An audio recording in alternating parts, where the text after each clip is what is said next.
Film की शुरुआत होती है और हम देखते हैं एक प्रिंसेस यानी एक शहजादी को जो इस बार अपने महल में कैद थी। अब जैसे ही उसे होश आती है तो वो इस कमरे से बाहर निकलने की कोशिश करती है। अब जैसे उनमें से एक गार्ड प्रिंसेस के पास आने की कोशिश करता है तो तभी वो अचानक से उठ जाती है और उस गार्ड पर हमला कर देती है। वो उसे काफी मार रही थी, काफी मुकाबला कर रही थी, जो देखने से साफ लग रहा था कि वो एक काफी अच्छी फाइटर है, यानी उसे लड़ना काफी अच्छे से आता है। इसलिए वो अकेली ही दोनों गार्ड से डटकर लड़ी है और वो उन दोनों को मारकर इसमें प्रिंसेस के माँ बाप यानी राजा रानी और छोटी बहन भी शामिल थे। अब हम कहानी में कुछ वक्त पहले का सीन देखते हैं जहाँ इसी प्रिंस जूलियस और प्रिंसेस की शादी होने वाली थी, लेकिन अब क्योंकि प्रिंस एक अच्छा इंसान नहीं था इसलिए वो उसे शादी करना नहीं चाहती थी। इसी वजह से शादी की वक्त ही वो वहाँ से भाग जाती है, जिस वजह से जूलियस को काफी बुरा लगता है और आज वो इसी चीज का ही बदला ले रहा था, क्योंकि चाहे कुछ भी हो जाए उसे हर हाल में प्रिंसेस चाहे थी, क्योंकि वो इस पूरे शहर का राजा बनना चाहता है जो सिर्फ प्रिंसेस से शादी करके ही बन सकता है। और जूलियस का राजा बनना इसलिए भी आसान था क्योंकि प्रिंसेस का कोई भाई नहीं था। फिर अब प्रिंसेस की कमरे में एक गार्ड आता है जिसने अपने चेहरे पर काफी मजबूत आयरन मास्क पहना हुआ था, यानी लोहे का बना हुआ। प्रिंसेस उस गार्ड को देखते ही बाहर टब में चुप जाती है और पानी में अपना सांस रोके रखती है। अब गार्ड यहाँ पर आकर चेक करने लगता है और जब उसे यकीन हो जाता है कि यहाँ कोई नहीं है तो वो यहाँ से जाने लगता है। उसके जाते प्रिंसेस जैसे वहाँ से निकलकर बाहर जा रही होती है तो तब ये उस गार्ड की नजर उस पर पड़ जाती है और वो उसी पकड़ लेता है। यहाँ अपने बचाव में वो भी गार्ड से लड़ने लगती है और अब यहाँ पर गार्ड और प्रिंसेस की काफी लड़ाई। इन्होंने ही प्रिंसेस को सब कुछ सिखाया, मतलब तलवारबाजी कैसे की जाती है, कुछ को बचाने के लिए लड़ना कैसे होता है, इसके अलावा और भी बहुत कुछ और। ये वो वक्त था जब प्रिंसेस के बेहन होने वाली थी, इसलिए प्रिंसेस की मॉम यानी रानी उस टीचर से कहती है कि प्रिंसेस की फादर को ये बात बिल्कुल भी पसंद नहीं है कि वो तलवारबाजी सीखे या लड़ना सीखे, क्योंकि उनके हिसाब से सारे काम लड़कों के करने की होते हैं, ना कि लड़की होंगे। अब गुजरे हुए वक़्त बातें याद करते हुए प्रिंसेस यहाँ से चली जाती है। जी हाँ, अब वो एक कमरे में पहुँचती है, लेकिन तब दो गार्ड्स यहाँ भी आ जाती है और वो इनसे भी लड़ती है, काफी बारड्रुए से मुकाबला करती है। आखिरकार वो इनको भी मार कर वहाँ से बाहर आ जाती है। फिर जूलियस अपने एक सीनियर गार्ड को प्रिंसेस को चेक करने भेजता है। वो कहता है कि जाओ देख कर आओ वो शादी के लिए तैयार है या नहीं। अब वो सीनियर गार्ड प्रिंसेस को ढोने के लिए खुद नहीं जाता, बल्कि एक दूसरे गार्ड को भेजता है जो अच्छा खासा था, इन्हीं सेहतमंद था, और वो गार्ड सेहतमंद होने की वजह से इतना ऊपर नहीं जाना चाहता, लेकिन सीनियर गार्ड जबरदस्ती उसे भेजता है। प्रिंसेस जोगी अभी भी सबसे चुपकर भाग रही थी, जहाँ उस सेहतमंद गार्ड को देखकर प्रिंसेस छुपने के लिए बाहर खिड़की से लटक जाती है। अब जब गार्ड को प्रिंसेस यहाँ नहीं मिलती तो वो यहाँ से चला जाता है। गार्ड के जाने के बाद प्रिंसेस भी वापस एक कमरे में आकर वहाँ से चली जाती है। जी हाँ, एक बार पीर से वो पुराने वक्त को याद करने लगती है कि कितने अच्छी तरीके से मेरी मास्टर टीचर ने मुझे तलवार बाजी सिखाई और ये तलवार प्रिंसेस को उन्होंने ही दी थी, क्योंकि वो प्रिंसेस से बहुत खुश थी। अब उस सेहतमंद गार्ड की हालत इतने ऊपर आने की वजह से काफी खराब हो गई थी। वो बहुत थक चुका था। प्रिंसेस जैसे अपनी कमरे से बाहर आती है तो वो यहाँ कुछ आवाजें सुनती है। यहाँ दीवार में एक सुराग था जिसके जरिए वो देखती है प्रिंसेस दीवार में बने एक छोटी से जगह के जरिए दूसरे कमरे में जाती है, लेकिन तभी एक गार्ड जिसने मजबूत सूट पहना था वो प्रिंसेस पर हमला कर देता। यहाँ वो भी डटकर उसका सामना करती है। अब देखते ही देखते यहाँ उन दोनों की खतरनाक लड़ाई शुरू हो जाती है, लेकिन बाद में प्रिंसेस उसका जिसमें आग लगाकर उसे खिड़की से नीचे फेंक देती है। नीचे जहाँ उसने गार्ड को फेंका था वहाँ जूलियस खड़ा हुआ था। यहाँ सेहतमंद गार्ड आकर बताता है कि मैंने प्रिंसेस को हर जगह देखा लेकिन वो कहीं नहीं मिली मुझे। इस बात पर जूलियस अपने सीनियर गार्ड पर काफी गुस्सा करता है, उस पर काफी भड़कता है। वो कहता है कि जाओ आफुरन और पूरे महल की तलाशी लो। ये कहने की बाद खुद वो यहाँ से चला जाता है। अब यहाँ मोइरा गार्ड पर शेक करने लगती है और कहती है कि कोई तो ऐसा है जिस इस महल की सारे रास्ते काफी अच्छे से पता है, तो वो उसके इस बात का सब मजाक बनाने लगते हैं और हंसते हैं। अब अपने बेइज्जती की वजह से मोइरा को काफी गुस्सा आ जाता है, इसलिए वो अपने कोड़े से उस सीनियर गार्ड पर हमला कर देती है और उसे काफी बुरी मौत देती है, क्योंकि वो उसका गला काट देती है। उस कोड़े में 2 ब्लेड लगे हुए थे जो मोइरा की उंगली से कंट्रोल होते थे और वो सभी गार्ड को हुक्म देती है कि जल्दी जाओ और पूरे महल की तलाशी लो। प्रिंसेस भी ऊपर खड़ी होकर ये सब कुछ देख रही थी, तो अब अपनी जान बचाने के लिए वो वहाँ से भागने की कोशिश करती है, क्योंकि गार्ड तलाशी लेने के लिए आ रही थी। लेकिन तभी बहुत सारे गार्ड आकर उसे घेर लेते हैं, लेकिन यहाँ प्रिंग करती सीढ़ियों में फेंक देती है, जिस वजह से वो सारे गार्ड जो प्रिंसेस प्रिंसेस के तरफ बढ़ रहे थे वो नीचे गिर जाते हैं, तो वो उनके ऊपर से गुजरते हुए वहाँ से भाग जाती है। अब वो एक गार्ड को पकड़कर खिड़की के जरिए काफी ऊंचाई से डिक्शा नीचे गिरने की बाद प्रिंसेस तो बच जाती है, लेकिन वो गार्ड काफी अन्य चाक्य हो जाता है या भी मार कर वहाँ से निकल जाते हैं। तभी वो खिड़की से बाहर लड़का हुआ एक काफी लंबा कपड़ा देखती है और अब वो जल्दी से कूद कर उस कपड़े को पकड़ लेती है, जिसके सहारे वो नीचे आने लगती है। थोड़ा नीचे आने के बाद खिड़की के जरिए एक कमरे में आ जाती है। वो काफी सतमी हो गई थी। तभी वो दुखे होती हुए अपने पति करती है और गुजरे हुए पुराने वक्त को याद करने लगती है, जहां अब हम देखते हैं कि प्रिंसेस के डैड उसकी शादी उसकी मर्जी के खिलाफ जूलियस है करने वाली थी। तब इस वजह से अपने डैड से कहती है कि जूलियस मुझे बिल्कुल भी पसंद नहीं है, मैं उससे शादी करना नहीं चाहती और मेरा शौक तो एक फाइटर बनने का है। उसकी इस बात से राजा काफी गुस्सा होती है और कहते हैं कि ये मत भूले कि आप एक लड़की है और ये चीज आपके लिए बिल्कुल अच्छी नहीं कि आप लड़ाई या तलवार बाजी सीखें। और सुन ले कान खोलकर, मैं आपकी शादी जूलियस ही करूंगा, वही शहर का राजा बनेगा। एक बात और, बेशक आप मेरी बेटी है, लेकिन मुझे आपसे ये उम्मीद नहीं थी कि आप मुझे ऐसे जवाब दे। बहुत खुदगर्ज है। आप ये सुनकर प्रिंसेस को बहुत दुख होता है। मौजूदा वक्त में जब अपनी पटी कर रही होती है तो तभी अचानक से उसके कमरे में कोई आ जाता है, जिसकी आवाज सुनते ही वो फौरन होशियार हो जाती है और उस पर हमला कर देती है। लेकिन तभी वो देखती है कि वो कोई गार्ड नहीं बल्कि उसकी मास्टर टीचर है और वो उन्हें यहाँ पर पाकर काफी कुछ हो जाती है। लेकिन क्योंकि उससे काफी चोटें लगी थी, इस वजह से वो जमीन पर गिर जाती है। लेकिन फिर तभी वो अपने टीचर से पूछती है कि आप यहाँ पर क्या कर रहे हैं, जिस पर वो प्रिंसेस से कहती है कि मैं तो आपको ढूंढते हुए यहाँ आए हूँ। भी वो प्रिंसेस को उठाकर बेड पर बिठाती है और उनके जख्मों पर मरहम लगाती है। यहाँ प्रिंसेस अपनी टीचर से पूछती है कि सब कुछ यहाँ पर कैसे हुआ, क्या चल रहा है। टीचर बताती है कि कुछ वक्त पहले एक रात को जूलियस अपने गार्ड्स को लेकर आया था हमसे लड़ने के लिए, हम पर हमला करने के लिए, लेकिन जो हमारे लोग थे वो उनसे लड़ने के लिए बिल्कुल भी तैयार नहीं थे। अब टीचर उसे समझती है कि ये वक्त कुछ को इल्जाम देने का नहीं बल्कि हिम्मत करने का है, सबके जान बचाने का है। आगे वो प्रिंसेस को बताती है कि इस महल से निकलने का सिर्फ और सिर्फ एक ही रास्ता है और वो रास्ता है एक पानी का रास्ता।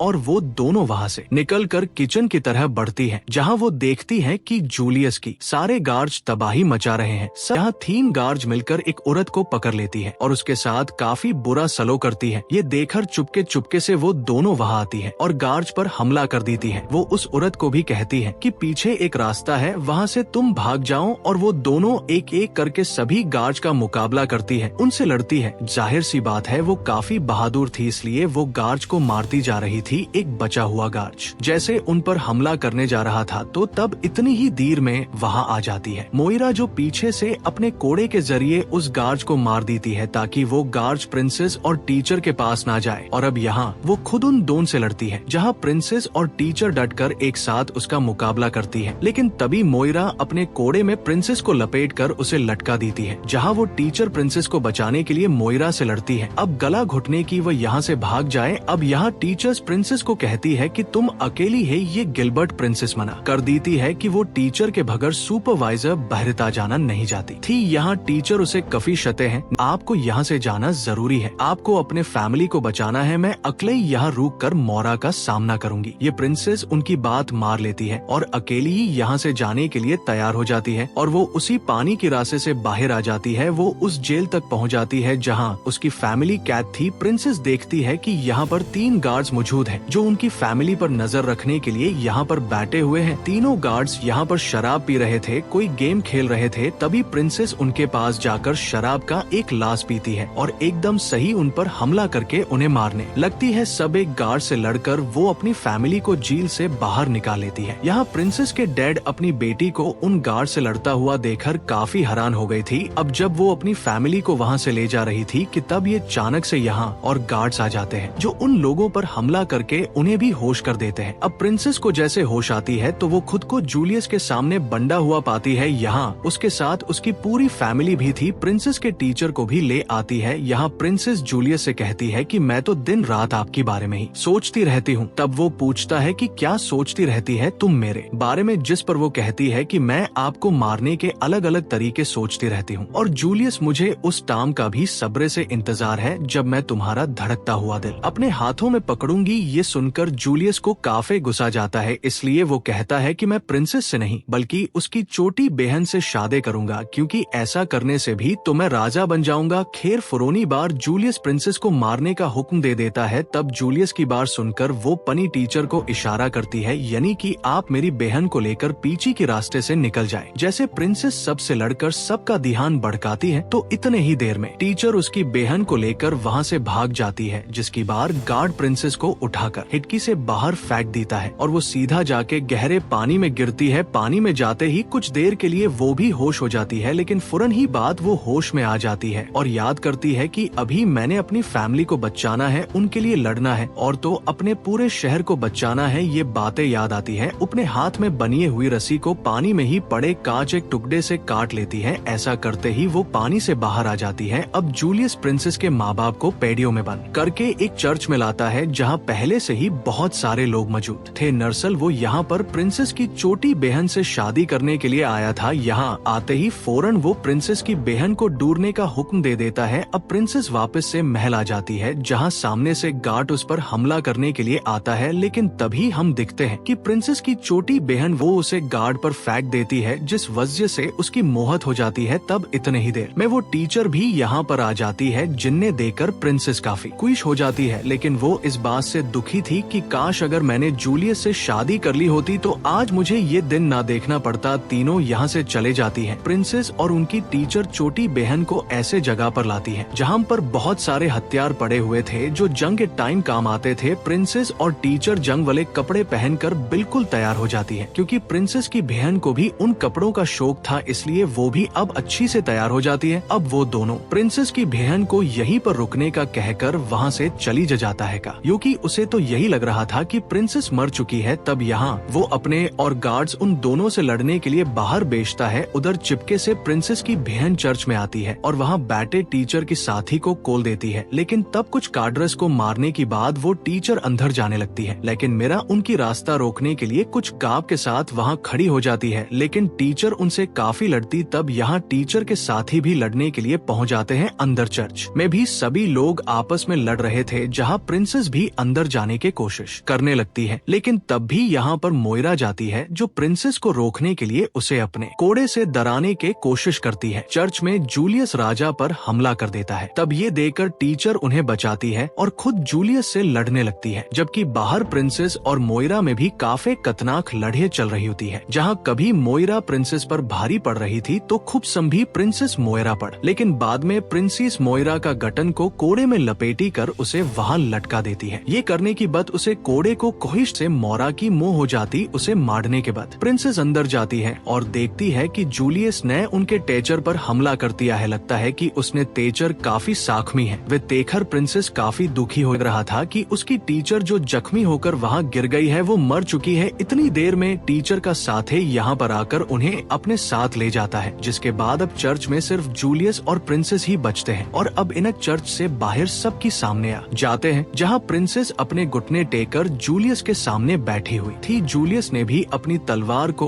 उसके गले पर रखा हुआ था। वो यहाँ पर सभी लोगों को बता रहा था कि अब से यहाँ का नया राजा मैं हूँ। लेकिन तभी यहाँ पर प्रिंसेस को अपने टीचर की बताई हुई एक बात याद आती है, जो वो उसे हमेशा करती थी कि लड़ाई की हासी तलवार लेकर एक ही झटके में उसका सर काट कर जिस्म से अलग कर देती है। उस ताज को टाकर प्रिंसेस अपने डेड राजा के पास जाती है। राजा अपना ताज पहनकर सबके सामने ये ऐलान करते हैं कि अब की बात इस शहर का राजा कोई यो नहीं बल्कि मेरी बेटी प्रिंसेस होगी। ये सुनकर वहाँ मौजूद सब लोग काफी खुश हो जाते हैं। तो प्रिंसेस अपने टीचर को वहाँ जिंदा देखकर काफी हैरान भी होती है और काफी खुश भी, इसलिए उनके पास जाकर उनको गले से लगा लेती है। इसके बाद वो सेहतमंद गार्ड बाहर निकल कर आता है और प्रिंसेस को देखकर काफी खुश हो जाता है और कहता है, ओ प्रिंसेस तुम यहाँ पर हो। और उनकी खुशी के साथ ही यह शानदार फिल्म यहीं पर खत्म हो जाती है।